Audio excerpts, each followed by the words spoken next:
Let's face it, there is a lot to do in Raid, borderline too much to do on a daily basis, but in today's video, I want to go over how you can eventually have less playtime but more rewards with very crucial champions. We're going to cover 10 epic champions, so let's jump right in.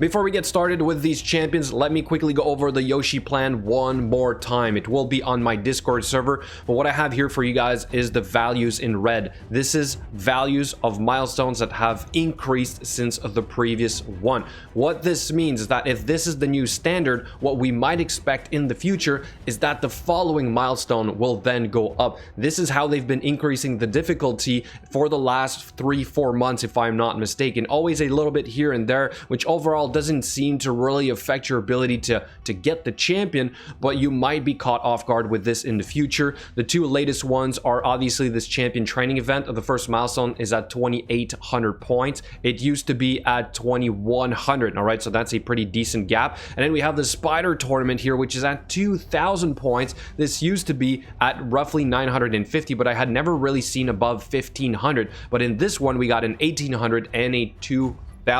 So guys, hopefully you're still able to get this champion. Make sure also you are ready for the upcoming one. All right, so here we go with our new champions, and since I just covered the clan boss team, I'm gonna do 3 of them at the same time. You might be wondering, how exactly is this reducing your amount of playtime? Well, in this case, it's not exactly reducing my amount of playtime, but it is increasing my rewards. Warcaster, Seeker, and Feign are now a crucial part of my clan boss team. Therefore, I can get more rewards because I can now do 1 key Ultra Nightmare, which, by the way, I've had roughly a 1 key on the magic affinity, even with a weak affinity Feign. All right, so this was basically today, and then I did 1 key on a Void, and that means I'm already done for my day. I could technically skip my remaining clan boss keys, or I can also do Brutal now and get a couple more rewards. So let me quickly go over those 3 champions. I won't spend too much time because, like I said, I literally just covered them. So for the Warcaster, the crucial thing here is 266 speed, so that he is properly tuned. Then you want to increase his offensive stats. You have to do all the skills, and then here are the masteries. Warmaster for the tier 6. Then we're going to have our Seeker, which is right here. Here is his masteries. All the skills are also done on this champion. And then same thing, you also need a very crucial speed on this one, 249. And then you also want to increase his offensive stats. And then we finally have Feign in Relentless. She's absolutely amazing. Go check out my previous video if you want to see her in action. 247 speed, kind of also really crucial here. Good amount of accuracy, offensive stats. Yet again, all the skills are done. And then here are the masteries on her. And now the next 3 champions I want to cover actually do speed up your playtime by quite a bit. Once you're able to reach speedruns, and I'm talking about like 35-second speedruns in some of these dungeons, then you will have a lot less to do on a daily basis, whether it's a tournament or you're just trying to burn your energy. So I'm going to talk about number 1, Seer, which is in the Ice Golem dungeon team. Also here for the Spider dungeon, we have a Royal Guard, also pretty crucial. I don't yet have a Septimus that can one-shot the Spider.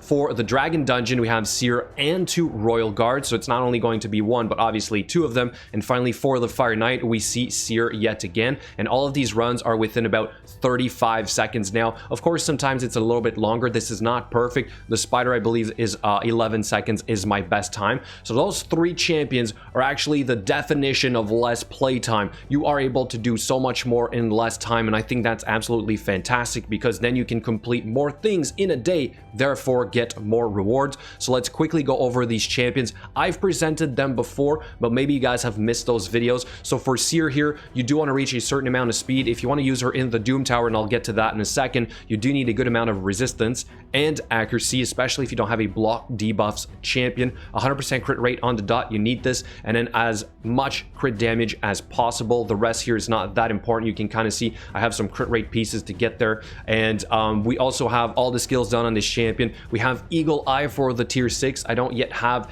enough firepower or enough accuracy on my gear to be able to switch it around, so I decided to work with that. But eventually I might go into a Savage set, keep it like this, or let's say go for like Helm Smasher, but like keep random pieces. We shall see what I can do with her over time, but she is a crucial part of any account. If you get Seer, you have to build her. Then we have not 1 one but two royal guards. This one is currently geared for the spider dungeon. When I want to do the dragon dungeon, I have to switch up a couple of things. I want to make that clear. So right now he's a little bit faster, 168 speed. You want 100% crit rate. In this case, I have Bad Alcazar in the lead, therefore I don't need 100% crit rate. 256% crit damage could be a lot better, but not necessarily a must. All right, we are in a savage set now, which is pretty cool. We also have all our skills done on this champion. We have Helm Smasher. The rest of the masteries are not even done. I'm still not sure what I want to do with these two guys, but overall this is it. And then the second one is half naked. That is also normal. I have to take some pieces of gear from the Cold Hearts to gear him for the dragon dungeon. What's important to understand about that build is that you do not want your royal guards to be fast. You literally do not want them to be over about 107 speed. The reason for this is because they only take their first turn when they hit the boss. The two waves are all about Seer, just nuking those. Therefore, they're really slow, but they usually hit pretty hard. And so you can do those speed runs with the dragon with the team that you saw in there. So same thing, he would be in a savage set. All of his skills are done as well. And then we do have the Helm Smasher on this one, and some mastery I started finishing. All right, so you're probably starting to see a pattern here. I first covered the clan boss, then I did the dungeons, and then there is obviously the Doom Tower. And since we're only talking about epic champions, this is basically where I use these 10 crucial champs every day, and the faster you can complete all of these things, therefore you play less again, and then you get all the possible rewards. And that means finishing normal Doom Tower, hard Doom Tower, doing all your advanced quests and everything of the sort. So I always try to optimize my champions that I can speed everything up and do it on auto. I think that is where the next part here is going to become really important. So for the hard Doom Tower, you see I'm currently on floor 109. That is because I've been able to auto all the way to here with this team right here, and Archmage Helmet kind of made this possible. I used to have Muscly Mage to boost up my Seer even more, but now he can do that as well, but he brings more crowd control. And this is a notorious stage. I've been trying it on repeat a couple of times here and there. I'm pretty sure it could work if I get really lucky with the procs, but between the crowd control on Archmage Helmet in a stun set, I'll show you guys in a second, and Tormin, I can usually get everything else to work. So that has been a huge change on my account. Since the previous month, I had to literally manual a ton of floors, and so that was taken away from being able to do, let's say, everything in a day, or it was just taking up too much time. But now I'm really happy that I can speed this up. And then the next two champions I want to talk about, yes, I just presented this build as well, but here's a quick update for you guys. I now have a best time of 1 minute and 54 seconds with the team that you see right here, and that is still, unfortunately, not enough by 1 second to be in the global rankings, but in here, there's in fact 2 Allures and a Phenax. I didn't put Lodric in this list because it could be Metal Shaper, all right? But Lodric would technically also be, so let's call him the 11th champ of this list. But let's quickly go over these champions now because I have tweaked the gear a little bit, especially this Phenax. So let's first do these 2 Allures. They have not really changed. They are in Affinity Breaker sets. And because I tweaked my Phenax, I'm now closer to a 50% success rate. So 50%, but it only takes 2 minutes per run. I can do all 15 runs in a day very quickly on auto yet again. So I think that's absolutely amazing. So here's the first Allure. Again, I showed her before, no skills done, and then the masteries are not even done on this one. This one, she does have the masteries, no skills done. And then for the gears, same thing here. We have Affinity Breaker with a lot of accuracy, good amount of speed, could always be a little bit more. Then let's do Lodric here as a quick bonus for you guys, kind of like a just regular shield set. The speed is basically what's really important, 230-ish plus. You want to be in tune with your other champions,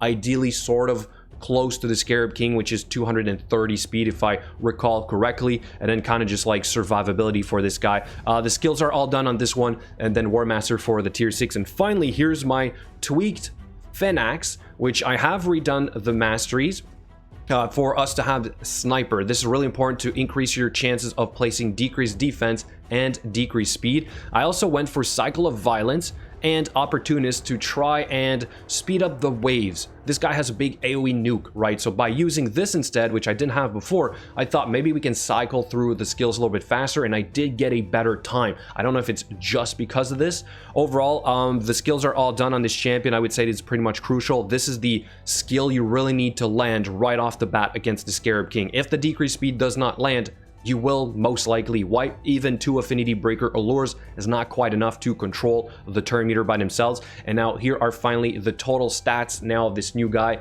Yes, I'm short of 5% crit rate. Yes, my crit damage is low, but finally my accuracy is closer to 350, which is now good enough for the Scarab Floor 100. And now there's one more to do, which I kind of just skipped right before the 2 allures, and that is Archmage Helmet. So he is also pretty crucial again because of specifically the floors, which is something you need to do every day. So here are the total stats on this champion. I also did a build video. It's on my channel. You guys can go check it out.